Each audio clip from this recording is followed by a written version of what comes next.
माऊली रामकृष्ण हरी. अध्याय 18 मोक्ष संन्यास योग. ओवी क्रमांक 1631 ते 1760.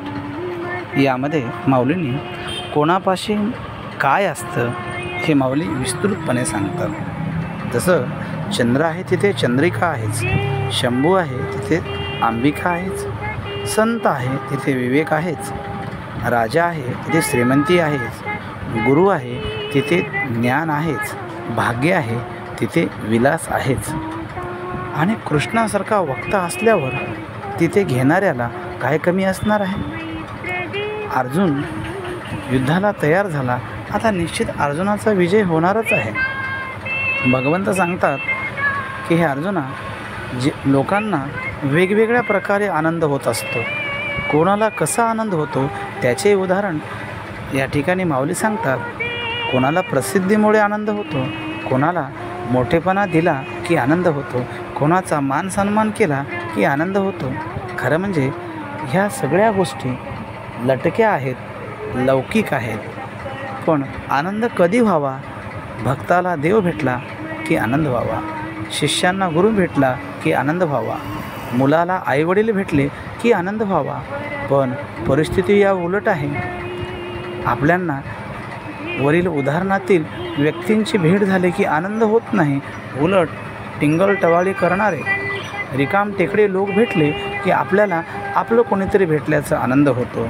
पण गीता सांगते, बाबा रे, जीवन सुखी करायचं असेल ना की देव भेटल्याशिवाय आनंद होऊच शकत नाही. गीतेची महती, महाभारताची महती माऊली या ठिकाणी वर्णन करतात. 700 श्लोकाची गीता 9033 ओव्याच्या रूपाने, मराठी भाषेमध्ये 3500 दृष्टांताच्या रूपाने, 56 भाषेचा संग्रह करून 42 अलंकार गोवून माऊली ज्ञानोबारायाने या गीतेचं रूपांतर ज्ञानेश्वरीमध्ये करून गीतेचं एकच तत्त्व या सर्व ज्ञानेश्वरीमध्ये ओतलेलं आहे.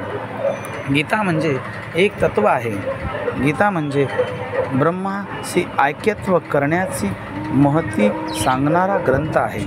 ज्ञानेश्वरांची नम्रता, व्यास, शंकराचार्य यांच्या आशीर्वादाने, निवृत्तीनाथाच्या कृपेने, गुरुच्या कृपेने मी हा ग्रंथ लिहिण्यास पात्र झालो. इथे माझं काहीच नाही, जे आहे ते माझ्या सद्गुरूंचं आहे. एवढी नम्रता असणारी ज्ञानेश्वरांची आहे. गुरुच्या कृपेसाठी माऊली या ठिकाणी एकलव्यांचं, वशिष्ठांचं उदाहरण देतात. गुरु परंपरा महादेवापासून निवृत्तीनाथापर्यंत कशी गुरु परंपरा सुरू झाली आणि गुरुची ही परंपरा माऊली या ठिकाणी सांगतात. गीता ती तत्त्व कुठून आले हे माऊली या ठिकाणी सांगतात.